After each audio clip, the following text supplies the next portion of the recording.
사도 바울은 이방인 전도를 위해서 이방의 사도로 부르셨고, 베드로를 통해서는 유대인들을 주로 대상으로 복음을 전했습니다. 근데 여기에 이 말씀을 보면 여러 지역에 흩어진 나그네들에 대해서 말하고 있는데, 전해진 얘기로는 네로 황제가 로마 시에 불을 질러서 큰 어려움이 닥치니까 그 원인을, 그 이유를, 불낸 자들을 그리스도인들이 그렇게 했다라고 그리스도인들에게 돌려서 많은 그리스도인들에게 환난과 어려움이 닥쳐서 각처로 유대인들이, 그리스도인들이 흩어져서 이제 그들에게 이 편지를 보냈다라고 전해지고 있습니다. 이제 그들이 현재 어려움을 당했고 또 앞으로 당할 그 환난과 어려움에 대해서 베드로는 위로하고 격려하며 또 그들을 붙들어 줄 필요가 있기 때문에 이 편지를 쓴 것으로 알려지고 있습니다. 저는 이 편지를 오늘 보면서 이 말씀에서 그리스도 안에서의 예정이라고 하는 주제를 가지고 말씀을 드리길 원합니다. 여러분이 사도 바울이 쓴 편지를 봐도 하나님의 예정에 대해서 나오고 있고, 또 여기 지금 베드로가 쓴 편지를 봐도 하나님께서 우리를 예정하셨다고 하는 말씀을 하고 있습니다. 그런데 우리가 알아야 할 건 뭐냐면, 예정이라고 하는 이 하나님의 위대한 진리가 사실인 것처럼 또한 각 사람에게 예수 그리스도를 믿을 수 있는 그 자유의지를 주어졌다는 것도 확실한 진리인 것을 여러분들이 잊어서는 안 될 것입니다. 우리가 예루살렘의 성에 대해서 주님께서 말씀하시기를, 예루살렘아 예루살렘아 암탉이 그 새끼를, 병아리를 날개 아래 모으는 것 같이 내가 너희를 모으려 한 것이 몇 번이더냐, 그러나 너희가 원하지 아니하였도다라고 우리들에게 복음을 전하지만 그들이 복음을 거절해서 예수 그리스도를 믿지 못한다고 하는 이 자유의지에 대해서 주님께서는 분명하게 말씀하셨습니다. 하지만 그것이 진리인 것처럼 또는 다른 쪽에서 보면 하나님의 예정이 분명한 진리인 것을 우리가 알 수 있습니다. 오늘은 이 예정에 대해서, 예정 쪽에 대해서 말씀을 보기를 원합니다.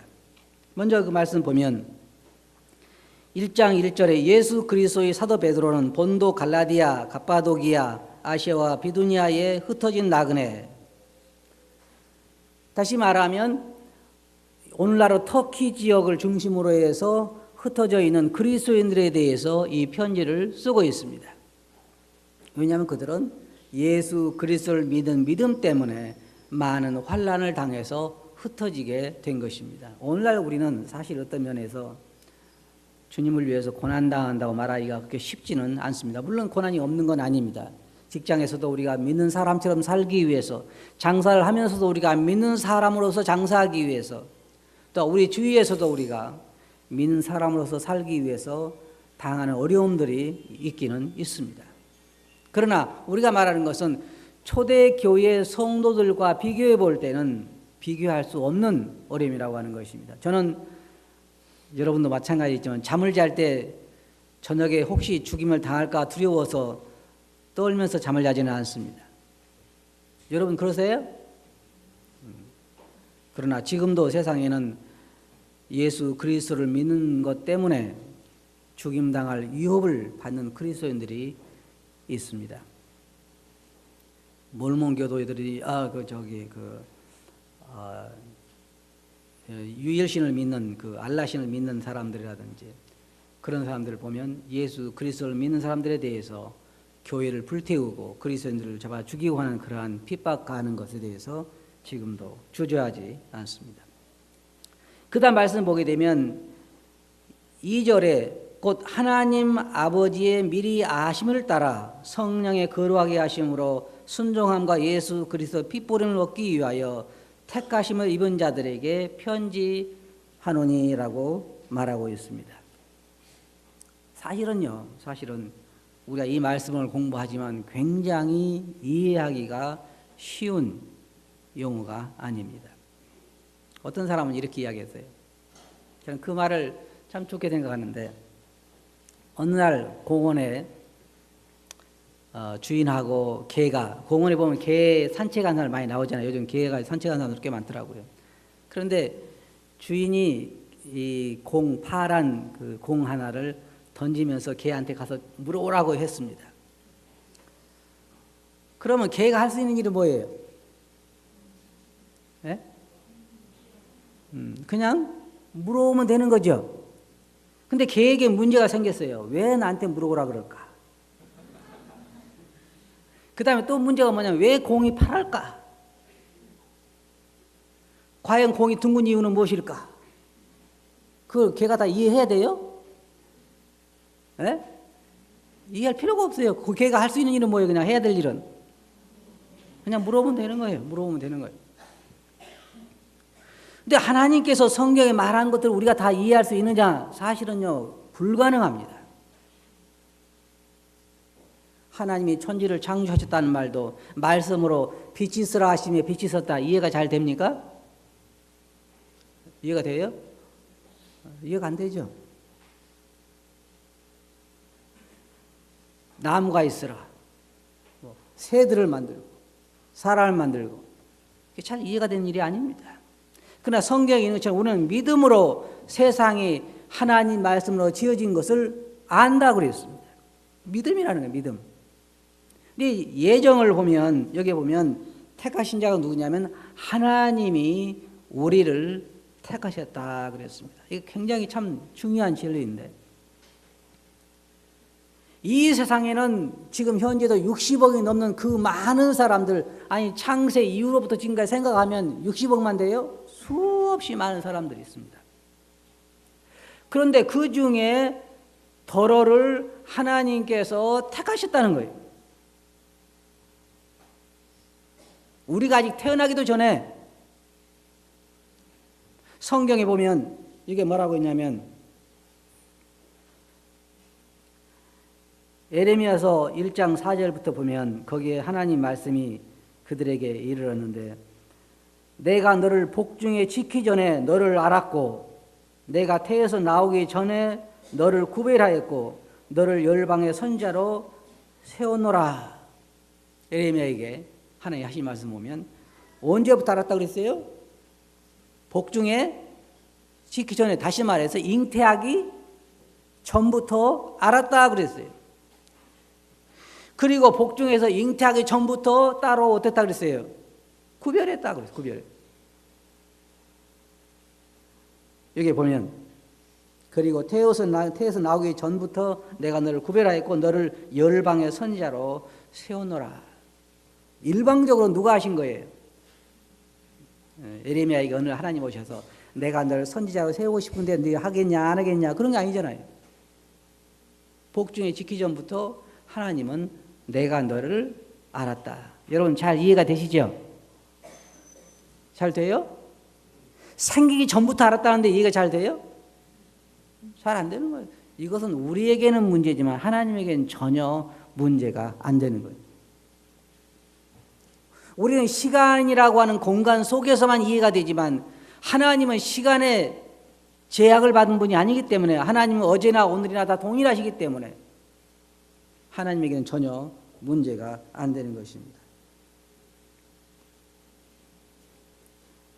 여기에 또 로마서 9장 10절을 보면 이뿐 아니라 또한 리브가가 우리 조상 이삭 한 사람으로 말미암아 잉태하였는데 그 자식들이 아직 나지도 아니하고 무슨 선이나 악을 행하지 아니한 때에 택하심을 따라 되는 하나님의 뜻이 바로 하나님의 뜻에 의해서 아직 나지도 아니했을 때에 택함을 받았다는 것입니다. 성경이 여러 곳에서 우리들에게 하고 있는 말입니다. 이 말은 무슨 말이냐면 여러분, 여러분들이 바로 택함을 입었다는 것입니다. 여러분들. 이걸 생각하면요, 참 우리가 하나님 앞에 감사를 드리지 않을 수가 없어요. 요한복음 6장 37절 보면 아버지께서 내게 주시는 자는 다 내게로 올 것이요 내게 오는 자는 내가 결코 내쫓지 아니하리라. 아버지께서 주시는 자는 다 내게로 올 거라고 말하고 있잖아요. 그러므로 먼저 필요한 게 뭐예요? 아버지께서 예수님에게 주시는 자가 되어야 올 수 있다는 얘기가 되는 것입니다. 그리고 또한 요한복음 6장 44절 보면 나를 보내신 아버지께서 이끌지 아니하면 아무도 내게 올 수 없으니 오는 그를 내가 마지막 날에 다시 살리라. 여기 말씀 보면 하나님께서 미리 알고 선택해서 여러분을 이끌지 아니하면 아무도 예수님에게 나올 수 있다 그랬어요, 없다 그랬어요? 나올 수가 없다 그랬습니다. 참 놀라운 말씀입니다. 여러분 잘 알고 있는 말씀처럼 에베소서 1장 5절 보면 그 기쁘신 뜻대로 우리를 예정하사 예수 그리스도로 말미암아 자기 아들들이 되게 하셨으니, 언제 우리가 보면 이 말씀 보면 하나님께서 그 기쁘신 뜻대로 우리를 예정하셨다. 쉽게 말하면 이래요. 하나님 저를 왜 선택하셨어요? 물어보면 하나님 뭐라고 그러셔요? 네? 아, 네가 이쁘기 때문에? 아니요. 내가 그냥 원해서, 내가 원하기 때문에 너를 선택했다. 하나님이 원해서 우리를 선택하셨다는 것입니다. 여기 말씀 보면 순종함과 그리스도의 핏부림을 얻기 위하여 택하심을 입었다 그랬는데,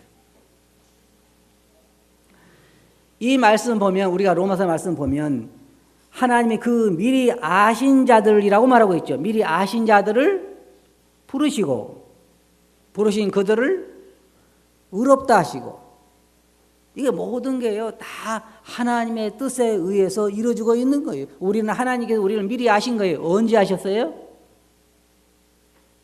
여러분들이 태어나기 전에. 여기에 보면 에베소서 1장 4절 5절 보면 곧 창세 전에 그리스도 안에서 우리를 택하사.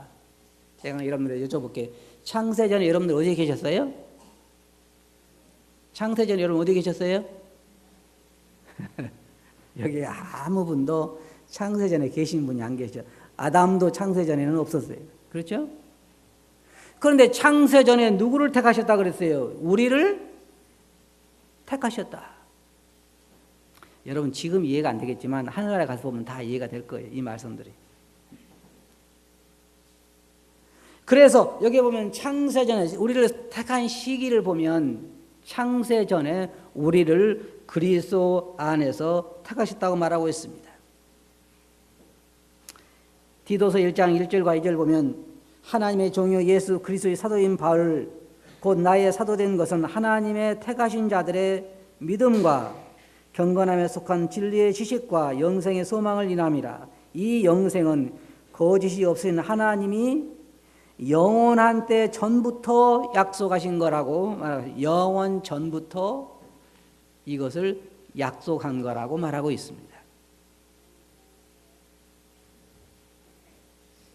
그런데 갈라디아서에 보면 때가 되매 하나님이 그 아들을 보내사 우리를 구원하셨다고 말하고 있다. 하나님 모든 것은 하나님 안에서는 다 그 계획표가 있는 것입니다. 먼저 보면 이 모든 하나님의 예정의 과정에 보면 그것을 집행하시는 분이 성령인 것을 우리가 알 수 있어요. 성령. 여기 본문 말씀을 봐도 성령의 거룩해 하심으로, 성령의 역사로 이러한 일들이 이루어진 것을 우리가 볼 수 있어요. 성령은 구속 사역에 있어서 아주 중심적인 역할을 하고 계세요. 아버지, 아들, 성령이 계시는데 오늘날 성령은 구속함을 받은 자들의 안에 거하고 계십니다. 성경의 로마서에 있는 로마서 8장 29절부터 30절에 있는 말씀을 보면 이 예정의 과정들이 있는데 맨 처음에는 뭐냐면 미리 아심이 있어요. 미리 아심. 그러니까 여러분들이 하나님에게 하나님 저를 아십니까? 라고 물어보면 내가 창세 전부터 아느니라 라고 말씀하실 거예요. 그 전부터 아는 거예요. 그러니까 구원이라고 하는 것은요 우연히 되어진 일이 아닙니다. 그리고 중간에 중단될 수 있는 일이 아니에요. 자, 생각해 보세요. 처음에 구속사역을 누가 시작했다 그랬어요? 하나님이 시작했어요. 그 다음에 하나님이 여러분들을 아시고 때가 되었을 때에 여러분들을 부르셨어요. 왜 부르셨어요? 예정되어 있으니까. 하나님을 구원하시기로 예정하셨으니까. 미리 아시고 여러분을 예정하셨으니까 때가 됐을 때에 부르신 거예요. 이런 성경에 보면요 뭐라고 말하냐면 때가 되매 그 아들을 보내사 그랬죠. 때가 되매 그 아들을 보내사 우리를 위해서 십자가에서 우리 죄를 담당하게 하신 거예요. 모든 것은 하나님의 계획 가운데서 이루어진 거예요. 그러니까 구원이 중간에서 끝날 수 있는 성질이 아니라는 거예요. 무슨 말이에요? 어떤 사람들은요, 구원을 자기가 받은 그 영원한 생명을 잃어버릴까 염려하는 사람들이 있어요. 굉장히 어리석은 사람들이에요. 누가 시작했어요?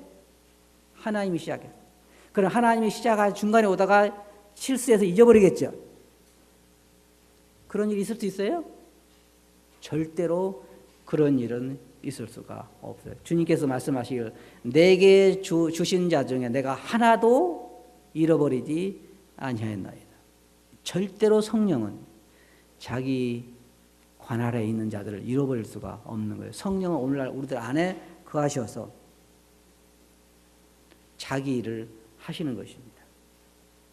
성령이 하신 일이 뭡니까? 우리를 구원하시는 일을 하십니다.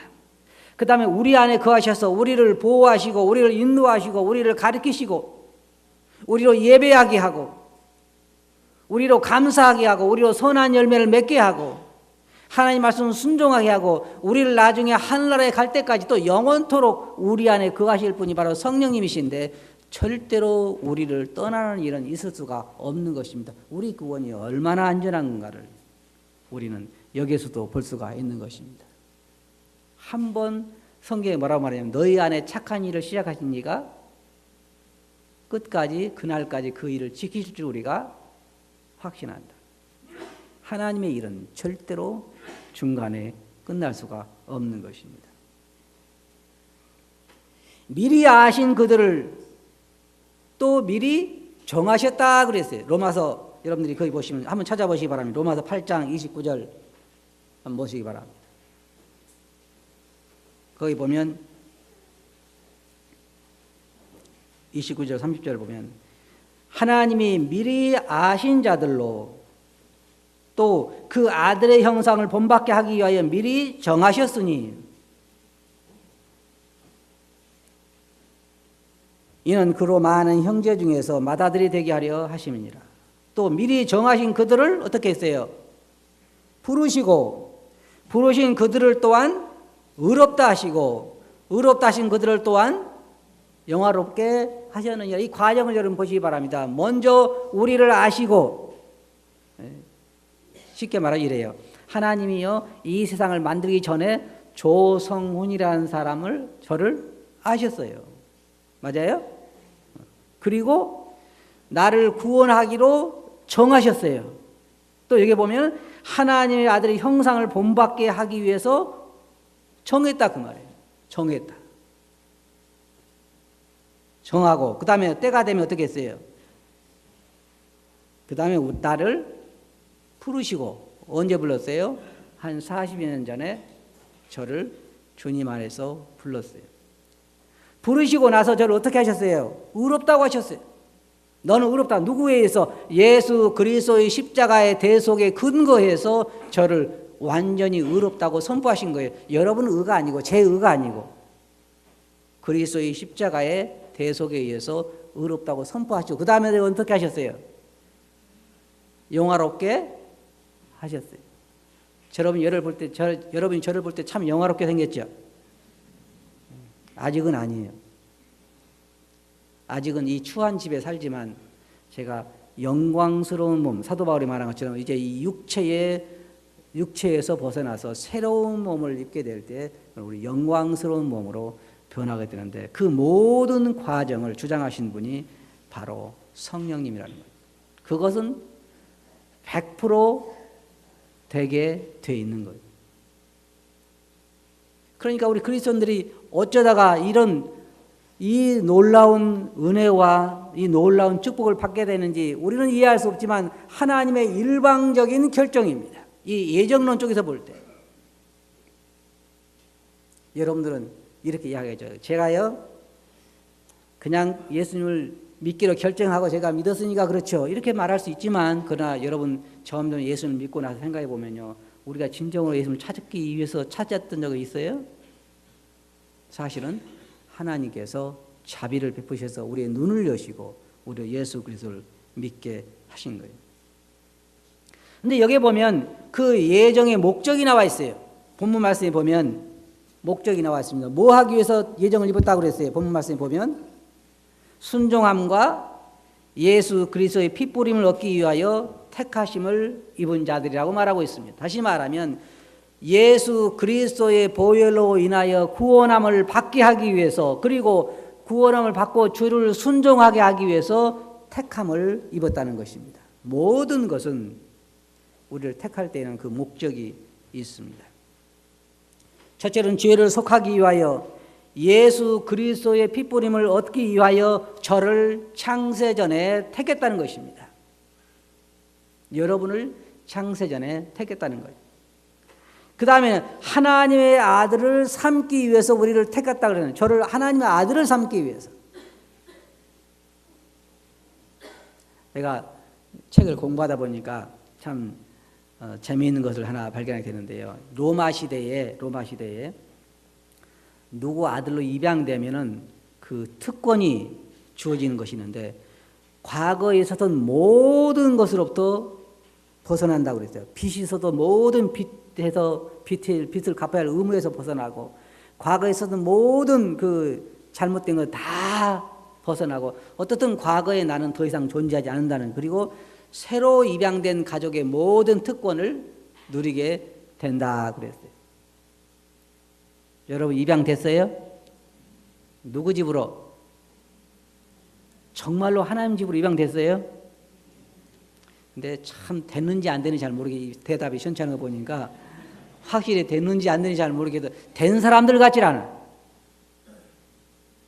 여기에 보면 그 아들로 삼기 위해서, 예수 그리스도의 핏부림을 얻기, 죄사함을 얻기 위해서 우리가 택정함을 입었고, 하나님의 아들로 삼기 위해서, 여기에 에베소서 1장 5절 보면 그 기쁘신 뜻대로 우리를 예정하사 예수 그리스도로 말미암아 자기의 아들들이 되게 하셨으니. 여러분 누구예요? 하나님의 아들 맞아요? 정말로 맞아요? 진짜 아들이 앉았다면 소리가 더 컸을 거예요 아마. 하나님의 아들들로 우리를 삼기 위해서 하나님이 창세전에 저를 아시고 저를 택하시고 때가 돼서 저를 부르셨다는 거예요. 그리고 또한 말씀을 보면 하나님의 은혜를 오는 대대 세세에 전하기 위해서, 오는 세상에서, 현 세상에서 하나님이 얼마나 은혜로우신 분인지, 얼마나 자비로우신 분인가를 나타내기 위해서 우리를 택하셨다는 거예요. 성경에 보면 모든 것이 하나님의 자비하심입니다. 그리고 영원한 생명을 주기 위해서 우리를 택하셨고, 또 그의 나라를 주기 위해서 우리를 택하셨어요. 여기에 마태복음 25장 34절 보면 그때 이 임금이 그 오른편에 있는 자들에게 이르시되 내 아버지께 복받을 자들이여, 나와 창세로부터 너희를 위하여 예비된 나라를 상속하라. 언제부터 예비됐다고 그랬어요? 창세로부터. 그러니까 모든 건요, 창세전에 하나님이 여러분을 알았고, 여러분을 구원하기로, 하나님 아들을 삼기로, 여러분을 영화롭게 하기로, 여러분들에게 하나님 나라를 주기로 여러분을 택했고, 그 다음에 때가 돼서 부르셔서 이제 여러분은 그곳을 가는 과정에 있는 것입니다. 창세로부터 너희를 위하여 예비된 나라를 상속하라. 여러분과 저에게 창세로부터 예비된 나라가 있는 것입니다. 이제 이 모든 것은 그의 계획대로 되어질 것입니다. 빌립보서 1장 6절에 너희 속에 착한 일을 시작하신 이가 그리스도 예수의 날까지 이루실 줄을 우리가 확신하노라. 이것은 하나님이 시작하신 일이고, 하나님이 하시고 계신 일이고, 하나님이 마치실 일입니다. 그 일이 뭐예요? 여러분들을 구원하시고, 여러분들을 영화롭게 하시고, 여러분들에게 하나님께서 예비하신 나라를 상속하는 그의 아들들을 삼으신 것을, 이제 모든 것을 그가 이루시게 될 것입니다. 하나님은 이스라엘 백성들을 자기 백성으로 택하신 것에 대해서 이렇게 이야기했습니다. 아모스 보면 내가 땅의 모든 족속 중에 너희만 알았나니. 저 이 말씀 읽을 때 참 마음이 감동돼요. 그 많은 민족 중에서 하나님 이스라엘 백성들에서 뭐라고 말씀하셨냐면 내가 너희만 뭐라 했어요? 알았다. 그리고 또한 신명기에 보면 여호와께서 너희를 기뻐하시고 너희를 택하시면 너희가 다른 민족보다 수요가 많은 연고가 아니라 너희는 모든 민족 중에 가장 적으니라. 하나님은 레위 족속을 제사장 족속으로 택하시는데 레위 족속이 어떤 족속인 줄 아세요? 야곱이 그의 아들들을 불러놓고 기도하면서요. 레위는 내 영혼아 레위와 함께 하지 말지어다. 레위는 자기 그 아주 성질도 별로 안 좋고 그 다음에 그 칼 들고 나가서 사람들을 죽여서 복수하고 그런 거 나오죠. 그래서 야곱이 죽으면서 뭐라 했냐면 내 영혼아 저들과 함께 하지 말지어다. 그런 민족, 그런 부족을 하나님께서는 제사장 민족으로, 제사장족으로 삼으셨습니다.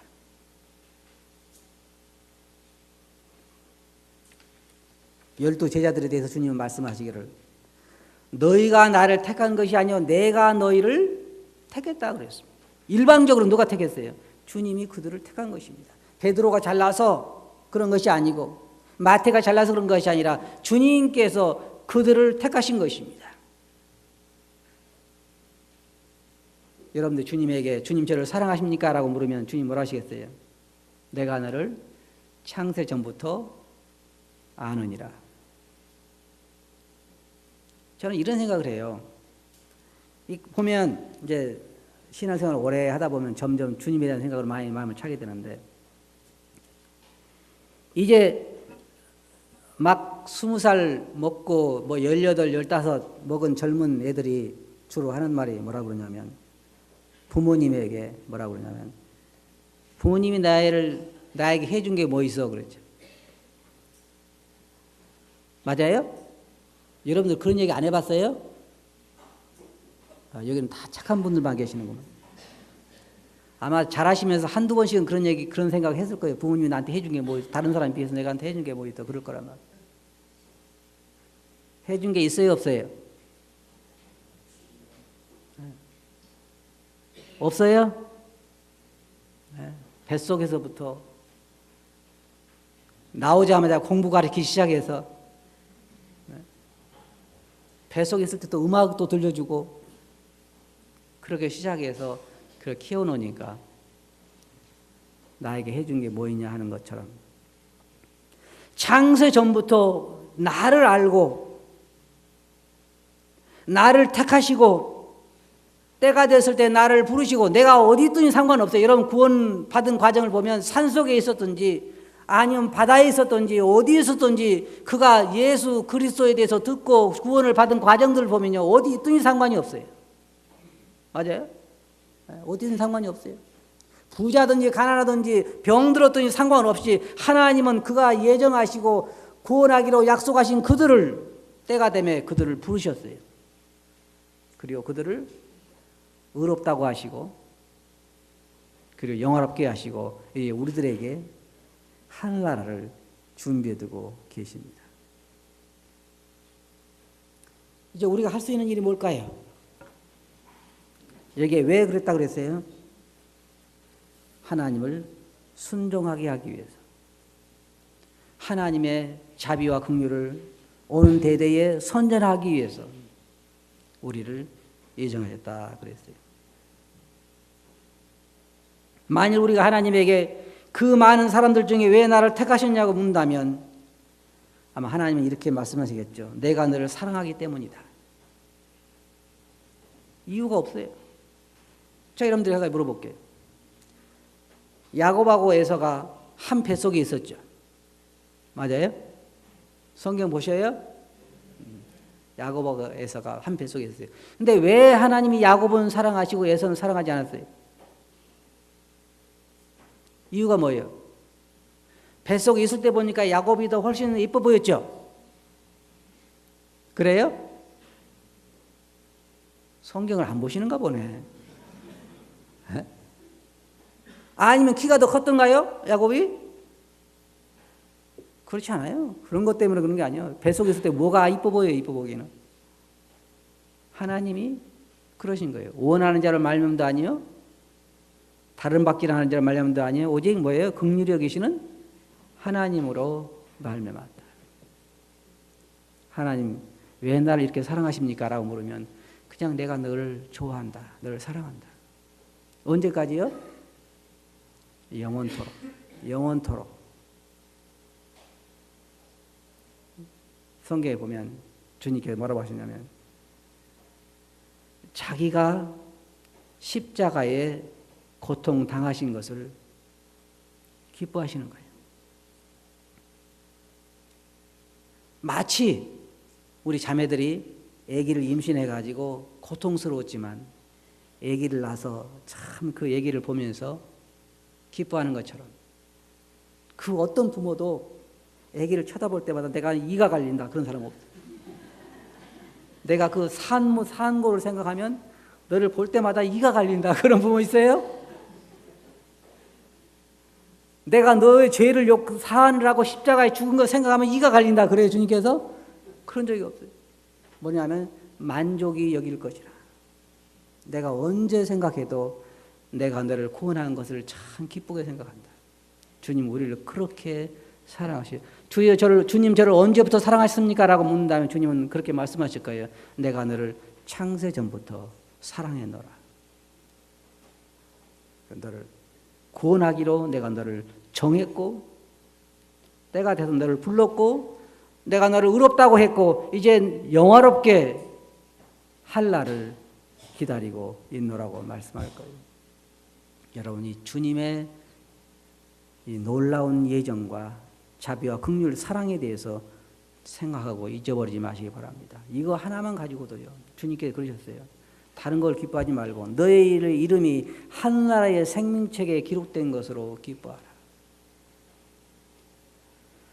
세상에는 주님께서 말씀하시기를 구원받고 싶어도 뭐라 했어요? 받지 못한 자들이 많으리라.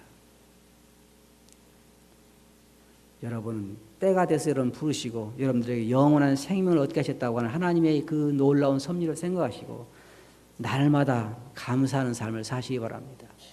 그렇게 하시겠어요? 기도합시다. 거룩하신 아버지 하나님, 어찌하여 저희들을 이같이 사랑하시며